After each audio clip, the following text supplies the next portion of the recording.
American democracy is under threat, and we all need to work together to protect the country and to protect our democracy. It's kind of like in World War II, when everyone was expected to play a role. And the first part of this is for all of us to learn a little more and to work together, strengthening American democracy, strengthening the country. The Civic Life series is a big part of that, and the 92nd Street Y, New York, is the right forum for delivering all that. I appreciate your joining me. Thanks. Jacob, I'm really excited to be speaking to you for 92NY to have this conversation about your fantastic new book. Of course, for people who are just tuning in and who are not very familiar with us, Jacob Silverman is an independent journalist based in New York, and he's the author of the new book, Gilded Rage, Elon Musk and the Radicalization of Silicon Valley. Obviously, very appropriate in the moment, with everything that we're experiencing. And today I'll be interviewing Jacob. I'm Paris Marx. I'm, a tech critic based in Canada. I host a podcast called Tech Won't Save Us and, write about tech for a bunch of different places.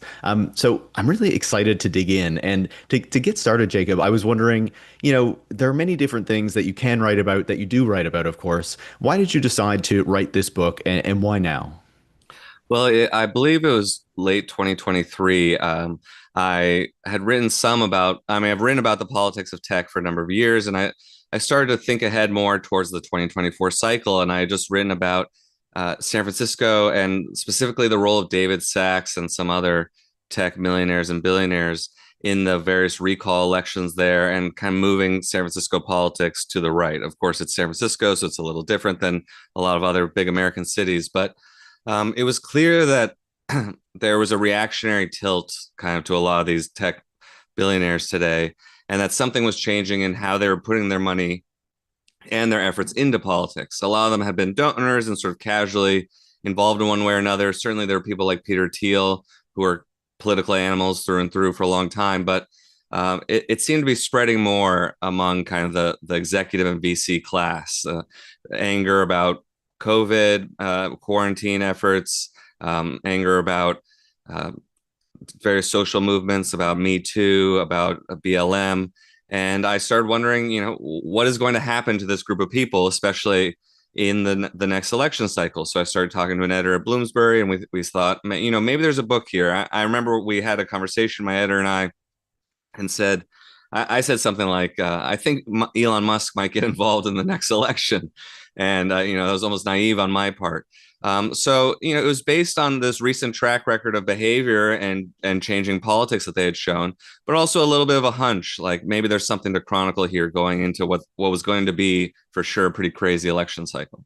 Yeah, and Elon Musk getting involved is almost an understatement Yeah. at this point. But it's very prescient, right? And there are so many different things that you chronicle in this book that give us a really detailed picture of, what these tech billionaires, what these tech executives have been up to over the past number of years, but also this kind of transformation that we have seen in their politics, the way that we act. Obviously you talked about how someone like Peter Thiel has, long been vocally active on the political right, but some of these people, have been less so, and this feels like a more recent thing for them. And so, I feel like there are many moments that we can point to that explain the politics of Silicon Valley more broadly, whether it is what's happened in the past few years, going back to the late 90s and the early 2000s, or even, casting way back to World War II and the Cold War and what was happening during that period of time.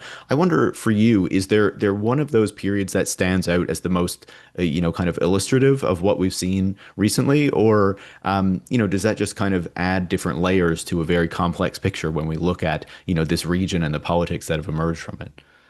Well, that's interesting. The book is really about the last 10 years or so, but there is a deeper history there of conservatives in Silicon Valley, of relationships with the state and the national security establishment, and I make some reference to that, but I don't necessarily go deep in the book.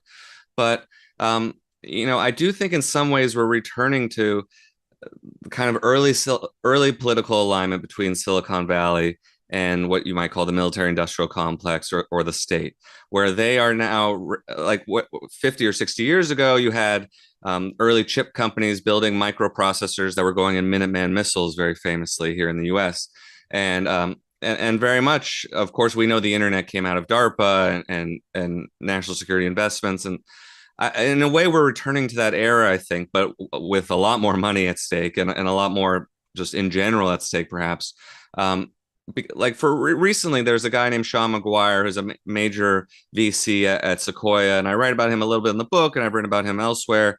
He is very kind of proudly, self-consciously a right-wing figure now, and one of these people who says that he was anti-Trump and kind of a centrist, but the media lied to him about Trump, and he's very open about this. Well, I remember a month or two ago, he posted on X a link to this video on YouTube, and something like the hidden military history of Silicon Valley.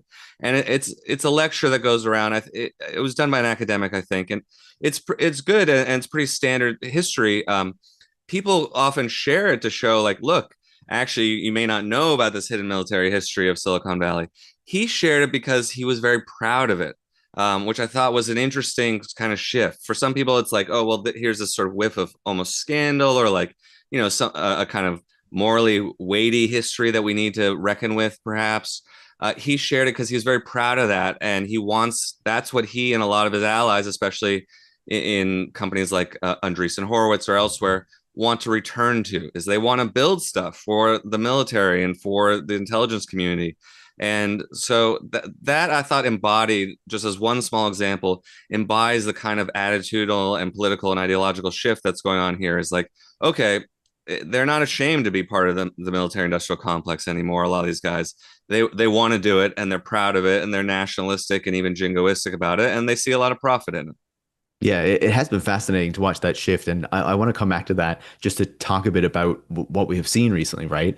But I feel like, you were talking about how the book is primarily about the past 10 years, but I feel like there's, kind of an event just before that, of course you talk about in the book that really sort of sets up part of what you're talking about here, right? Which is, of course, looking at the way that the tech industry engaged with, the government and, as you say, the military industrial complex in, say, the kind of post 9/11 era, during the war on terror with George W. Bush and later with Barack Obama. And I feel like that kind of history is often left out of the story that we often tell about Silicon Valley and what it is and its political development. And I wonder, in looking at that period, what you saw in kind of informing maybe something that we're seeing today, with these tech billionaires and tech executives that was maybe not picked up on as much at the time, or, was picked up on briefly, but then, we kind of forgot about it as, the kind of exciting moment of the 2010s came and there was so much growth and excitement. So I wonder what you kind of take from that period. Yeah, I think that's a good point, and I write about this some in the book, is that while I may have some focus of kind of the Trump era and tech, a lot of this certainly precedes that, and the post 9/11 era is a good marker. Certainly after 9/11, you had a major growth in domestic surveillance, and I mean, now we take a lot of these things for granted, but kind of internet-based surveillance, using the vast amount of telecommunications and internet data to surveil whole populations. And so after 9/11, the Bush administration realized it needed the cooperation, legally compelled or otherwise, of big parts of the tech industry, and also the tech and telecommunications companies that kind of form the backbone of the internet and of global communications. So one important event that happened after that was you had it's often described as the retroactive immunization of the telecommunications companies for participating in warrantless wiretapping, which was supposed to be a scandal when it was revealed here in the US. And then there was a bill passed to basically immunize them against all that. And then going into the Obama era, I would say you had more of an intensification of those trends, of that fusion between the Silicon Valley telecommunications companies and the national security establishment. And again, you had some challenges to it, but often these companies were receiving secret court orders that they couldn't reveal to anyone, or maybe even only a few people at the company might know.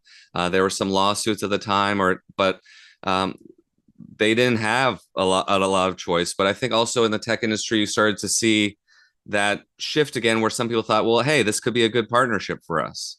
And one of the figures I do talk about, who's not often, or maybe not mentioned enough in this context, is Eric Schmidt, the former CEO and chairman of Google, who, I say he's a Democrat in a lot of ways in sort of his electoral politics, but I think he's almost a supranational figure, and he's also more usefully seen as this kind of oligarch and authoritarian personality, I think. And he's someone who, certainly in the war in Ukraine, his drone company that he doesn't talk about very much is involved there. And he very eagerly kind of embraced the national security role of the tech industry. He was one of the most frequent visitors to the Obama White House.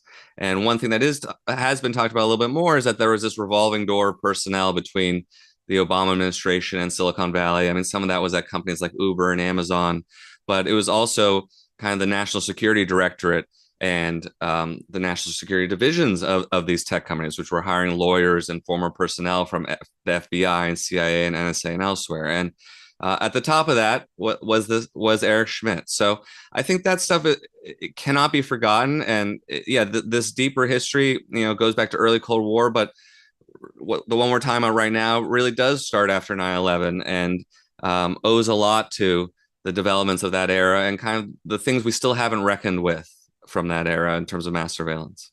Yeah, I think that's a really important point. And I'm happy that we were able to dig into a bit of that history because I feel like it, sets the stage for the story that you're really telling here, right? And trying to have us understand what these tech executives and these tech billionaires are up to today. And so I want to also try to understand the nature of these people and the nature of this industry as well, right? That sets them up to be these powerful people who they are today and who can wield this influence, right? Politically, in the way that we've been seeing. And so one of the I feel like key aspects of this that you describe in the book, and that certainly many people have commented on, is this notion of the basically how the low interest rates through the 2010s really helped to create a particular industry and also to shape the way that some of these, powerful figures really thought about their role in the economy. And so I wonder if you could talk a bit about, what we saw through the 2010s, how, these companies grew and these venture capitalists became really wealthy as a result,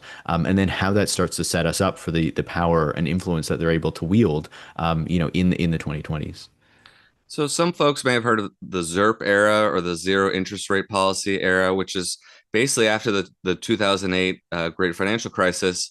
The Fed lowered interest rates to zero or practically zero, and money was very cheap to borrow for a long time. I mean, it helped contribute to the recovery of the economy, but also on a larger level, and certainly on the level of venture capitalists in the tech industry, it meant that money was very cheap to borrow in huge quantities. And so you started to see more speculative bets and also started to see venture capitalists in some cases have a lot more money at their disposal, making much bigger investments, not just a few $1,000,000, but maybe a few $1 billion in some of these companies.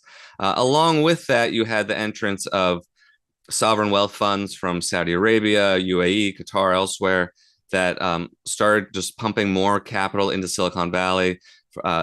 So, a few years ago, the Wall Street Journal reported that the government of Saudi Arabia was the biggest funder of U.S. startups. So there's just all this money sloshing around, and billions of dollars going to companies like WeWork that never really work out. And at the same time, you also see a lot of speculative investments in crypto and Web3, as they called it for a while, and things that I would argue don't have a strong economic foundation or even much cash flow associated with them, or really ability to produce cash flow or something real. So there was, I think, besides all this money being risked, that wasn't necessarily their own, but there was kind of this hallucinatory quality to the economy then. And I think people saw this a lot during COVID when we did learn a lot about who was essential to the running of the economy and who wasn't. And we learned that, so certainly if we didn't know before, that venture capitalists and tech executives aren't necessarily essential. But again, this was the peak of kind of an earlier crypto boom. And it was a very odd time, I think, because you had these millionaire and billionaire executives saying that you need to invest in NFTs or crypto token or kind of goofy crypto tokens when people were struggling economically, people were struggling to not get sick or to take care of themselves and the people around them. And this gap, I think, started to show between not just this upper class and most everyday people, but also how they viewed the world, what they expected out of the economy. And I think one other factor that you have to talk about is that when you have that much money at your disposal, billions of dollars worth of capital, it helps breed a certain sense of entitlement. And I think a lot of these people had that already. And this is a book mostly, frankly, about white men, mostly American, a few South Africans, and they already kind of come with a great deal of privilege. But they were, told throughout this era of the 2010s that they deserved all this money and that they were brilliant and that the decisions and bets that they were making were the right ones. And that's, I think, where our worldviews start diverging, perhaps, between this kind of business overclass and most people, frankly. Yeah, really, really well said, and that's described so well in the book. And there's so many things that you said there, like so many questions I can ask based on what you've described. I want to go in two different directions with it, right? And so the first is, I feel like in your reporting, and this obviously comes out in the book, the role of Saudi Arabia and to a lesser degree these other kind of Gulf sovereign wealth funds and governments in Silicon Valley is something that is really important for us to understand and is maybe underappreciated, right? The role that they played, even when you say, I think there in the interview that Saudi Arabia was one of the biggest funders of US startups. I think a lot of people would probably be surprised to hear that, right? It's not something that we often talk about. It's not something that we often discuss, but this also has serious repercussions for the ways that these companies work and the influence that the Saudi Arabian government can have. Can you talk a bit about that and the work and reporting that you've done in understanding the influence that Saudi Arabia has been able to exert within the American tech industry? Yeah, I've written about the Saudis and the tech industry a fair amount because I think it's important, and I also think it's very illustrative of the geopolitics of tech, of the essentially authoritarian alignment of the tech industry and its leaders right now, which has effects in politics, but also just kind of in how they view their customers too, and how they view all of us. So Ben Horowitz, for example, he's the co-founder of Andreessen Horowitz. He came out last year as a very prominent Trump supporter, kind of radicalized from the center left. And I think he's an interesting example. Just there's a quote from him that I believe I mentioned in the book, where he was at a conference with Mohammed bin Salman, the crown prince of Saudi Arabia, or forgive me, I'm not sure if MBS was actually there, but with some Saudi officials. And he said, Saudi Arabia has a founder. You don't call him a founder. You call him Your Highness. And the dictator as founder. It's a wonderful. Right. And he may have been referring to the king, the first king of Saudi Arabia but even that's from the 1940s, and we're still just talking about a dictator, a monarch, a king. But he said it half as a joke, but half to show sort of like their affinity. And I think that really is revealing. There's the similar kind of authoritarian, the founders in charge of everything mindset. And we certainly saw that happen after the murder of Jamal Khashoggi. Mm-hmm. The tech industry hardly blinked, and the relationships with Saudi Arabia and with Saudi money continued because it's essential to kind of how the industry operates and what it's gotten used to. What the Saudi government does is it just to be clear, is it puts in billions of dollars to various venture capital firms through various means, but especially through the PIF, or the Saudi Sovereign Wealth Fund. There's also a division called Sanabil, which is kind of the Saudi VC firm. What they also do is sometimes, they'll give money to something like SoftBank, which has billions of dollars worth of Saudi money, which will then, of course, invest in other funds or in companies directly. So there are a lot of streams of Saudi cash coming in. And at the same time, there are things that the Saudi government expects. And my big case study, basically, in the book is Twitter, which the Saudi government ran a spy ring. We know about this because someone went to prison during about 11 years ago, during kind of an earlier regime of Twitter. And we don't need to go through it all, but basically they use that access to customer data to uncover people in Saudi Arabia who are tweeting pseudonymously or hiding their identity. Some of those people were arrested. Some of them were executed. Some of them are still in prison. This was a big deal, or should have been. And one thing I write about and kind of document is that the Saudi relationship with Twitter continued when Musk acquired it, because Saudi Arabia is a key funder of Musk's various companies. And especially now that he has an AI firm, as you well know, they devour money and capital. They're insane expenditures, and Saudi Arabia is stepping up to help fund XAI too. So I think it's an important through line of what's sustaining technology, the tech industry these days.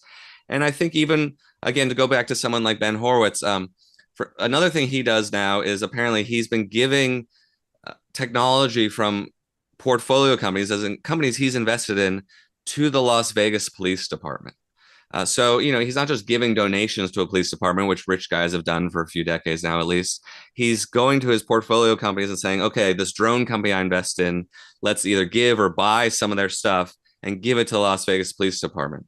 That's not necessarily something that his relationship with Saudi Arabia or these other authoritarian governments has caused, but it's a similar attitude. I think it's an authoritarian mindset that these guys just think that they can run things for us, or that they are fit to make these kinds of decisions. So, I think people need to pay more attention to not just say like, okay, these guys seem a little iffy on the concept of democracy. Yeah, and we've certainly seen that very clearly quite recently. Picking up on what you were saying there about Saudi Arabia and the influence that it has, and Elon Musk, who has obviously been a very prominent character when we've been paying attention to the tech industry for some time now, but especially in the past few years when we've seen the influence that he's wielded. It was really interesting to me to read in the book about how you got the list of investors in his version of Twitter, or what he now calls X, unsealed. What did that kind of inform you? How did that inform you about the influence that different players have on a company like Twitter and potentially Elon Musk himself? Obviously Elon Musk is this very wealthy figure. It would seem as though, he has immense amount of power and that nobody could really influence him, but he still relies on money from other people from time to time. So what did you take away from that? And who are the kinds of people who are invested in this company that is so influential in the public conversations that we have? So last year, summer of 2024, someone told me, hey, X actually was in a lot of lawsuits, first of all, because all big companies face a lot of litigation, but no one more so than Elon Musk. And when he took over Twitter, a lot of people sued him, including employees who were fired because some of them didn't get paid. And this is from the former CEO, Parag Agrawal, on down, and various other labor law violations mostly. And in a lawsuit, in these kinds of lawsuits, often a company will have to submit a list of shareholders, especially a privately held company, to see who might be materially affected by some outcome in the case. So this is very routine, but it's a big deal when a company like X files a list of shareholders. In this case, they were filed under seal in one of the many employment-related litigation efforts underway, and the case hadn't yet gone to trial. But I got this pro bono firm called Reporters Committee for Freedom of the Press that does a lot of First Amendment work to represent me and file a motion. Though we're not part of the litigation of this case, you can still file an outside motion and say, we would like to unseal this list. Normally, it's just a list that the two parties might look at and the judge to see like, does someone unexpected have an ownership share in X that's related to this litigation? Does the judge and that's actually happened, that a judge in Texas that Musk likes to present cases before is a Tesla shareholder. That hasn't seemed to do anything so far. But anyway, this is the reasoning behind this kind of thing. So our CFP, the organization representing me, filed in summer of 2024. And actually, I thought it might not work or it would take months. About a month later, a judge ruled in our favor that, hey, this is in the public interest. And these kinds of things do get unsealed from time to time. So that was unsealed.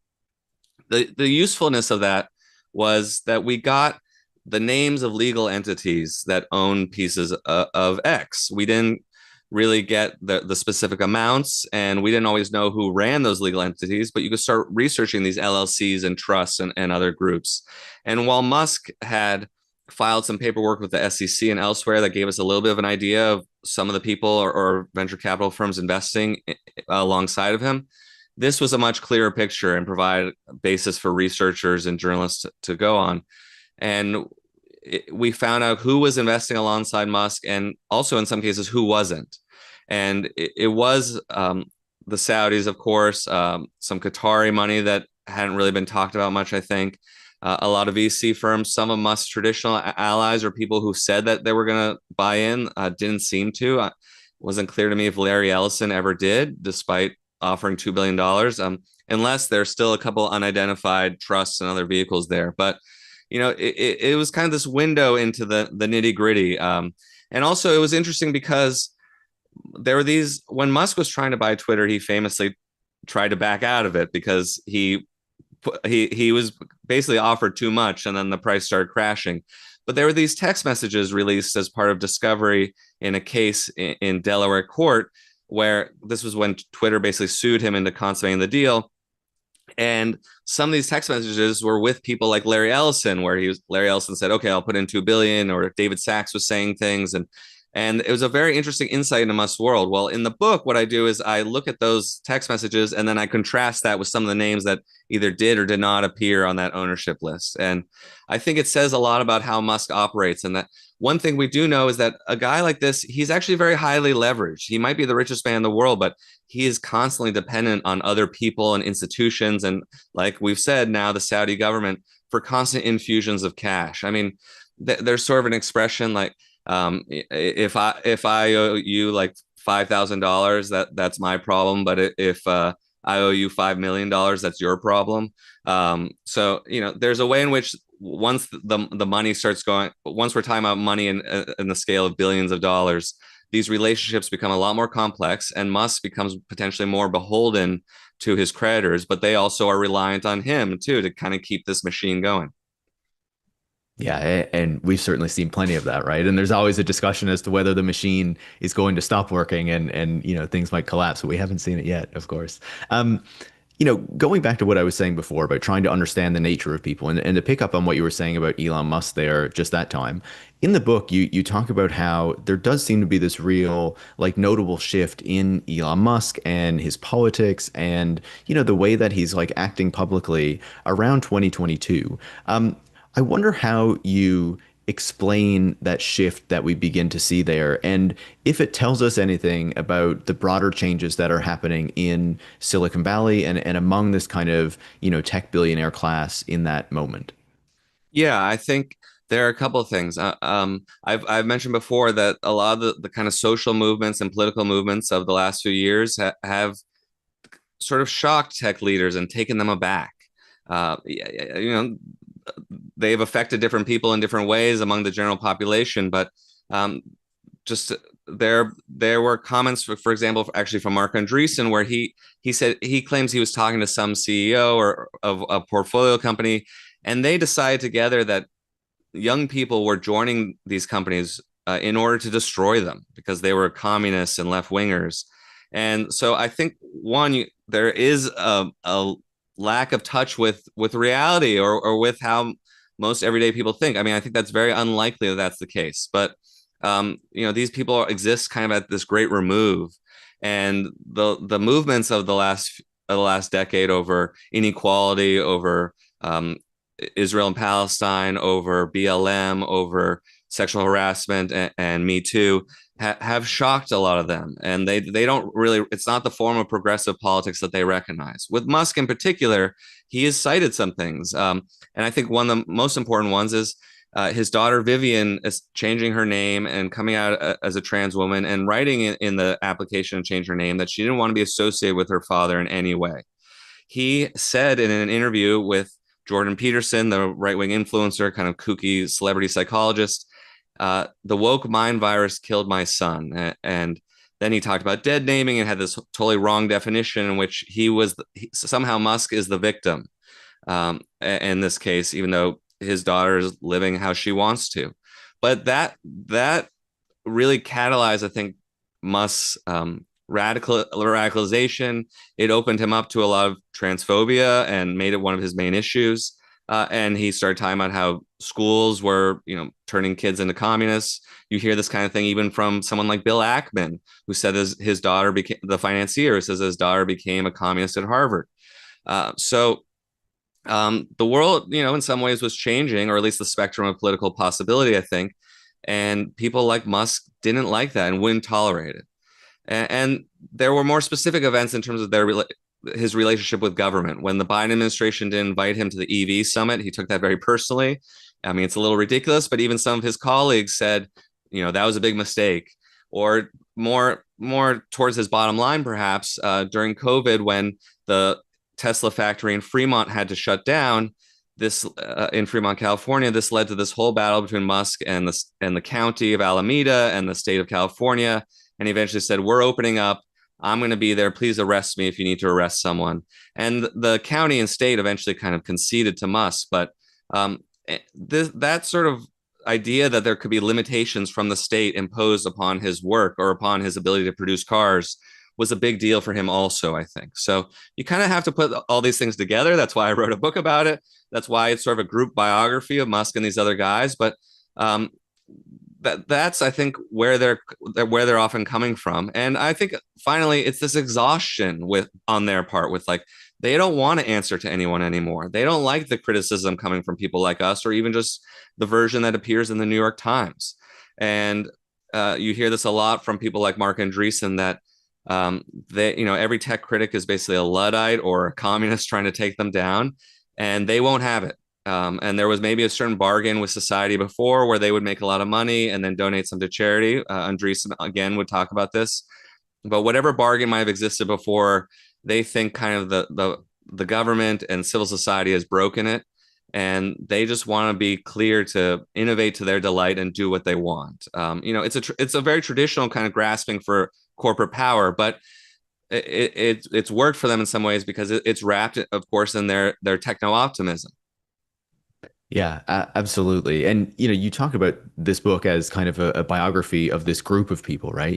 Obviously we often talk about specific figures, like someone like Elon Musk or Peter Thiel or Mark Andreessen, but you talk about a whole cast of characters in this book who, I think for some people will be, people that they're far less familiar with, talking about a number of the venture capitalists and their roles in what we've been seeing for the past number of years, or, this broader group that's often referred to as the PayPal mafia, of a bunch of people who came out of course, the PayPal company that Peter Thiel and Elon Musk were both involved in.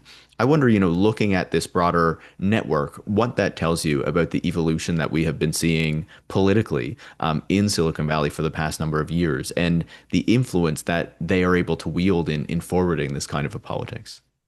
Yeah, the one reason I write about this as more of a network or a group is that you can see this every day. One actually sort of fortunate thing about being a journalist now is I don't necessarily have to try to interview Elon Musk, which he would never talk to me anyway, but I can go online and see what he's saying and who he's talking to.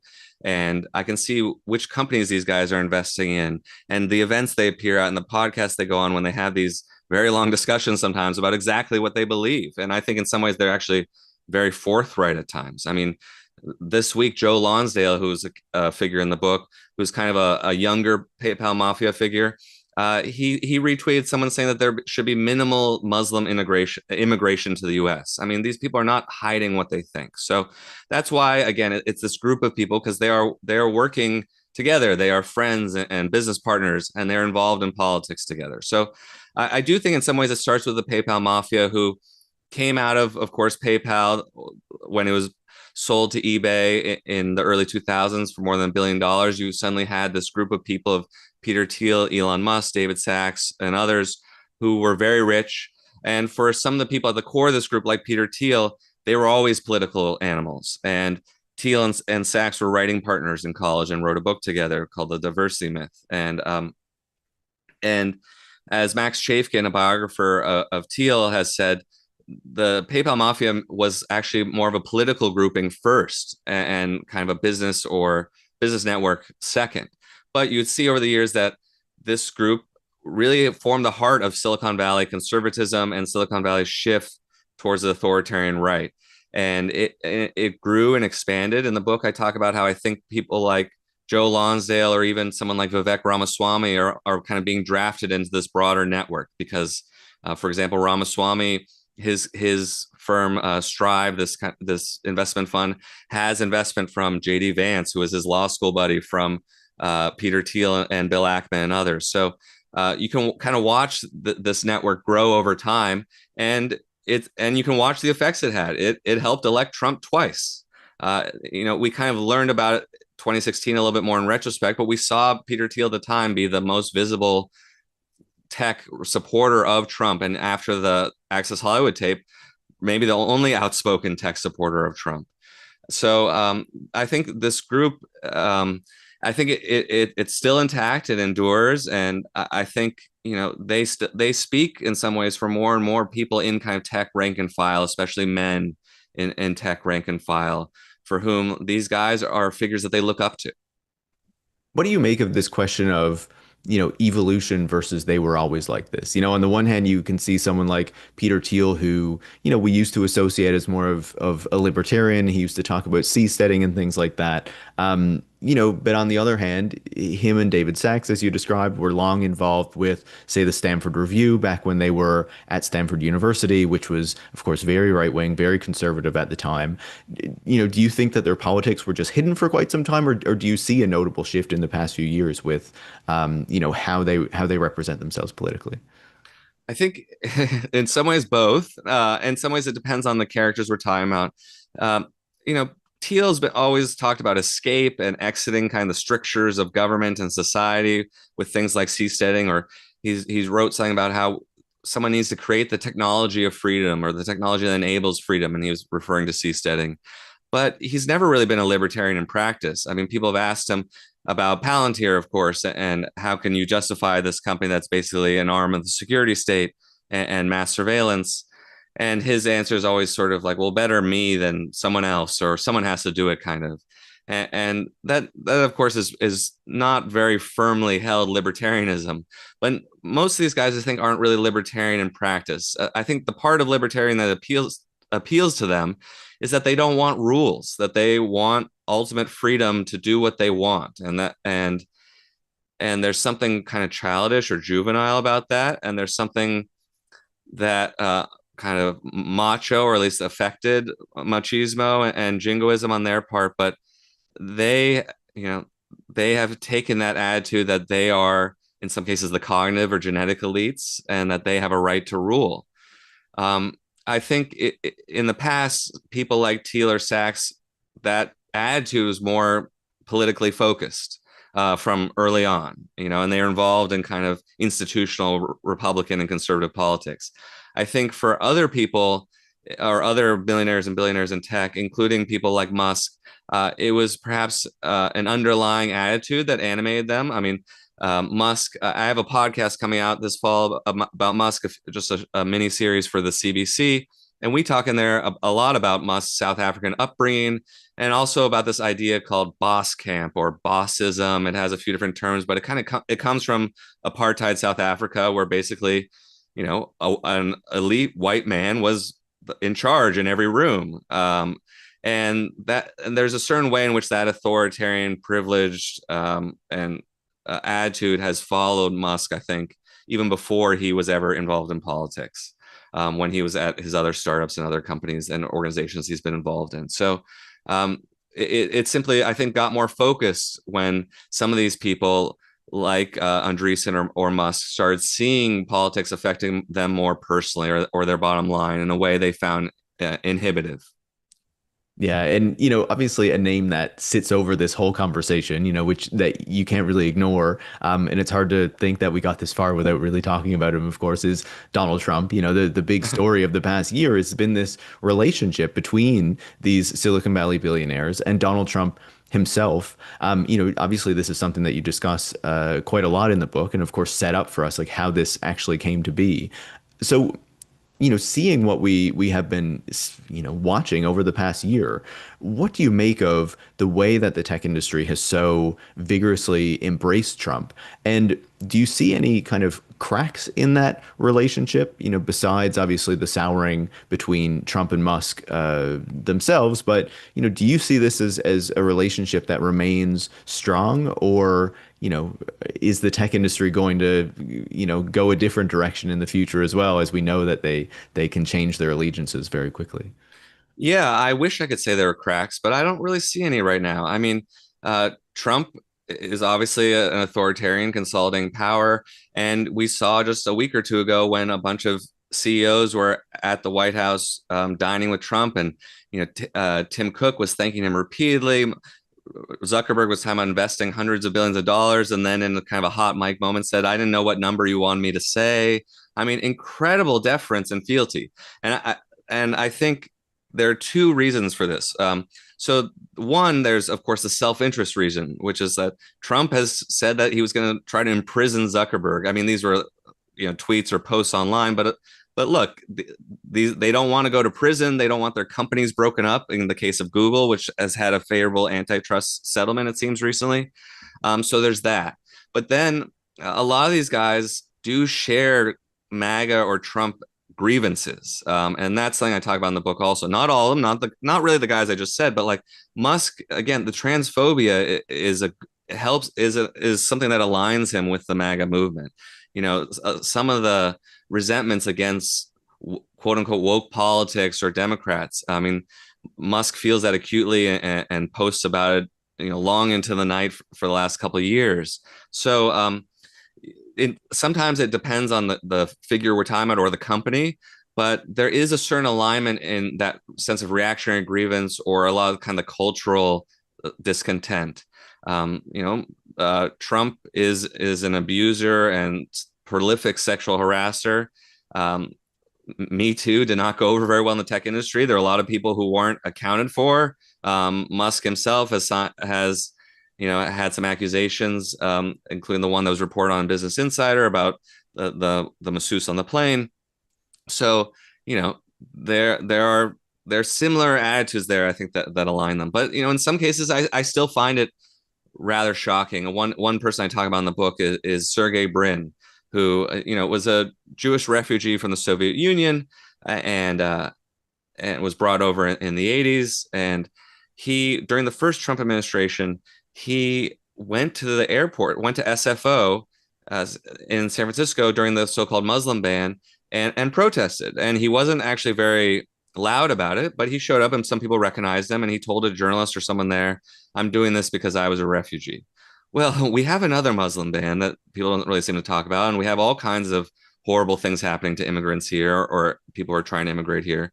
And instead, Sergey Brin is going to meetings with Trump. I mean, he's back at Google. He was kind of away from Google for a while. I believe he's now working on AI again, and he's going with Sundar Pichai to meetings with Trump. So that it's been a more quiet reversal on his part, but I think it shows the incredible opportunism and maybe that there any liberal beliefs among some of these people were never that firmly held in the first place. Yeah, in the book you talk about that initial meeting in 2016 where you had a lot of these tech CEOs organized by Peter Thiel who went to Trump Tower and, kind of kissed the ring with Donald Trump in that moment. But there were still these tensions, right? Mm-hmm. And now, talking about that more recent meeting that we saw, just recently where they're all sitting around the table and, can't say enough praise of Donald Trump. There has been a real big shift there. And, for you, does that feel like more like self-interest or, as you've been saying, I guess, or is it that, these people's politics have just fundamentally shifted over that time to make them much closer to where Donald Trump sits today, even though he's more extreme in this term than the previous one? Unfortunately, I think it's a toxic mix of both. Some of these guys, even the supposed kind of centrists or liberals, will kind of say, "Oh, we're exhausted by wokeness," or kind of pay lip service to that. I even see this I wrote an article about kind of Muslim attitudes in tech, about Israel and Palestine. It was a longer story, but you see people like the CEO of Replit, who speaks out loud on Gaza, but also complains about woke politics. I mean, there's sort of there's both. But the other factor that we haven't talked about as much is that the government is now a huge source of contracts and funding for the tech industry. I mean, it was always important, but with the huge amount of capital being put into AI and data centers, everyone wants a piece. And XAI has already forced its way into a DoD contract. Elon Musk was very upset that OpenAI and not XAI was going to be part of this big Stargate project, which it's unclear, if that'll actually happen and how it's been advertised. But we've seen for companies like Oracle already that being, in the inner circle of Trump is incredibly lucrative. So, and during the first Trump administration, they're fighting over this JEDI contract. It's an acronym for a DoD cloud computing contract. Eventually, that was a long lawsuit, and then it got divided up based into a few different companies. So they all want a seat at the table, because if they don't, they might get punished by Trump or the administration in some way, but also they're missing out on billions and billions of dollars worth of contracts. And they all feel that very much right now. And we know that AI spending is floating the economy, and that the economy is actually not necessarily in such great shape. And so no one's willing to really look beyond that kind of self-interest at this point. I don't expect, we probably shouldn't expect highly moral stands from corporate America in general, but I certainly don't expect it to happen from the tech industry, despite their sort of utopian past or progressive past. Yeah, they seem to be very clear that those contracts are in their sight, right? Some of them much Yeah. more directly than others. And they don't want to deal with this stuff. And that's what I mean when they, like, some of these guys even who talk about kind of liberal or left-wing issues are tired of wokeness. Like, they don't want to deal with that stuff. They just want to be capitalists. And some of them want to be, want to build stuff for the military or be authoritarians or whatever, but some of them just want to not have to deal with any sort of moral voice on their shoulder or any kind of thing inhibiting their work. And that's the kind of almost exhaustion with politics that they exhibit, and why I think they roll over so easily in some cases for Trump. Yeah, no, it's a really good point. And, there are so many different aspects of this that we could dig into, because the book is so rich in detail, with everything that we have been seeing for the past few years, and many things that people won't be aware of that occurred, right? And so to start to close off our conversation, there are two final topics that I really wanted to discuss with you that stood out to me from the book. And of course, your previous book looked at cryptocurrency, and you've done a ton of reporting into that industry. And when you're talking about the people who have been developing these relationships with the Trump administration, of course, the crypto industry is a major one, right? We've really seen this kind of return. They've benefited immensely from this relationship. And so I just wonder, have you been surprised to see the degree to which this industry has been able to revive itself and, to really kind of buy the allegiance of Donald Trump, as we've seen him and the people around him really benefit, and profit off of these tokens. So yeah, what do you see there? Yeah, every week there's something new, I would say, for sort of close watchers of the crypto industry. For those who may not know, in 2024, the cryptocurrency industry became the biggest donor by industry, more than pharma or energy or anything else. Though Trump said that if energy CEOs gave him $1 billion, he would give them whatever he wanted.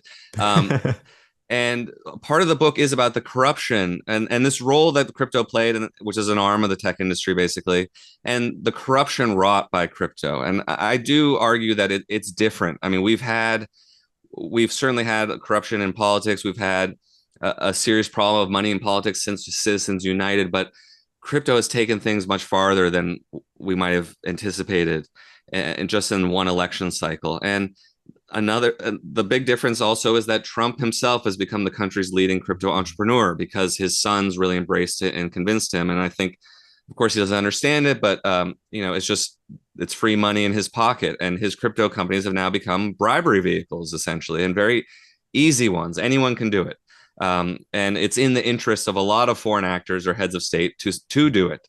This is not about morality. This is about kind of realpolitik. If you want something from Trump, you should buy $20 million worth of his token.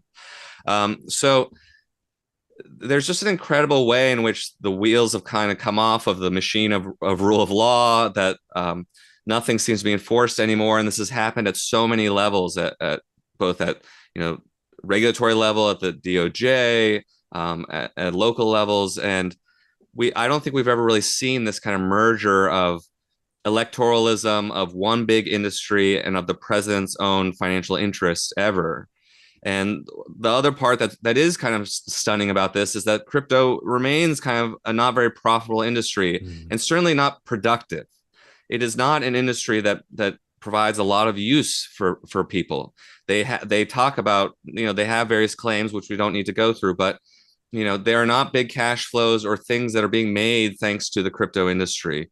A lot of the financial services we have, while imperfect, are frankly better than what crypto is offering. And it's kind of all these shady operators passing around the same bag of cash and fictitious tokens. And what continues to be shocking to me, I guess, is that no one has done anything. That Trump has received billions of dollars of crypto tokens and real money through his administration, through these first six plus months, and nothing has really happened. Even the Democrats aren't fully aligned on this issue. And in fact, they passed the Genius Act, which helps legalize these types of crypto tokens called stablecoins here in the US. And of course, Trump is in the stablecoin business and just did a very corrupt deal with the UAE and Binance in his own stablecoin. So there, maybe it's because it's suddenly become so broad or so infected the political system, but it is rather amazing to me. And the only reason I think I can really attribute it to it is money. Is that, you know, I've talked to Democrats in Congress. I've reported this, that some of them seem to like the industry for one reason or another, I imagine because it helps them. But others have told people I've talked to, again, people in Congress say they've seen what happened to their colleagues. They saw what happened to Katie Porter, Sherrod Brown, or Jamal Bowman. Sherrod Brown had $40 million spent against him by the crypto industry in Ohio. And they're worried about 2026 or whenever they're up for reelection. And that's kind of it. You know, that Congress is one place where you maybe would, I mean, how cynical do we need to be? But you would hope that some of these guys could take a stand and say, like, it's not worth it. We need to do something about this. But, you know, this is a huge point of contention I have with the Democrats, and I think a huge problem. Like, if we want to get back our country and our politics and eliminate or even tamp down the corruption at all, we have to think about the role that this industry is playing. And what I argue is that it's not like most other industries. There are plenty of industries with negative externalities. You know, there are plenty of problems with the oil industry or with pharma or these other big donors. But crypto is not productive, and it's much more like payday loans or a predatory financial instrument than it is like anything that's going to empower people. So, and I think we need to look at it accordingly as part of the political process. It helped reelect Trump, and it's helping to further corrupt our political system and provide bribes for Trump. That is not a normal corporate or political actor to me. Yeah, really well said. And you know, I think when you're talking about that money, you can see how scary it is, right? How it distorts democracy, how it distorts accountability, because of the way it can be wielded, in order to get these lawmakers in line. But you know, speaking about money, and this gets to my final point, I feel like one of the through lines and one of the things that really stuck out to me as I was reading the book is your analysis of these people themselves, right? And how, because of the amount of wealth that they hold, because of their position in society, that they fundamentally see the world in a very different way than what most of us would. And, you know, for example, you talk about this moment when they tried to build this city in Northern California, and we're basically just trying to buy off everyone locally and not recognizing that, you know, a community is about relationships, is about a broader society. And, you know, time and again, I feel like this comes out in your book when you're talking about how these people relate to the wider world. And so I was hoping that you could just talk a bit about that, and also, you know, talk about what that means for then how we understand them and how we relate to, or how we think about, you know, then challenging the power and influence that they have in our society. Yeah, well, one thing we've sort of been circling around is that these are kind of antisocial people they're a little bit misanthropic and don't really like the rabble, you know. As you've written about with Elon Musk, you know, the Boring Company, at least, and correct me if I'm wrong, but hasn't he talked about that in part because he wanted to escape traffic, and this is a guy who never would ride a train, doesn't want to be around other people. And I think this actually plays into some of the stuff I said earlier in our discussion about San Francisco and about their disenchantment. That, you know, there's this idea among the tech elites that progressives somehow killed San Francisco, which is not entirely accurate, but you know, they see their city suffering from social ills that are very visible. And instead of saying we need to do something about homelessness and public drug use and other social problems or inequality, they want to, you know, turn away or be gated up and be away from everyday people.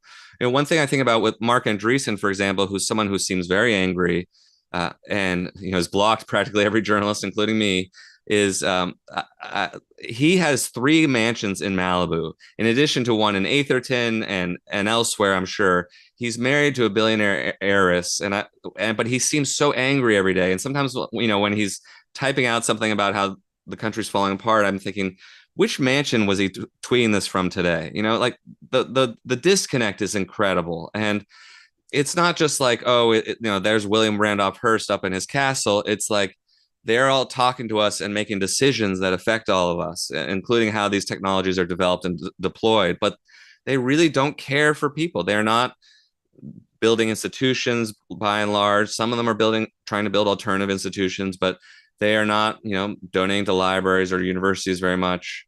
And these are people who don't seem to think that society can be fixed and don't want to work with the rest of us to fix it.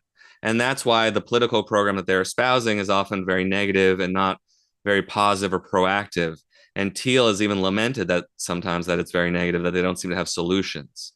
And I think that's a huge problem too, because a lot of people do have solutions, or at least have good plans for how to work on some of the stuff we've talked about here, but they're not interested in that, and they won't accept that. And that's ultimately very dispiriting, that these people have this kind of anti-human and anti-social sensibility.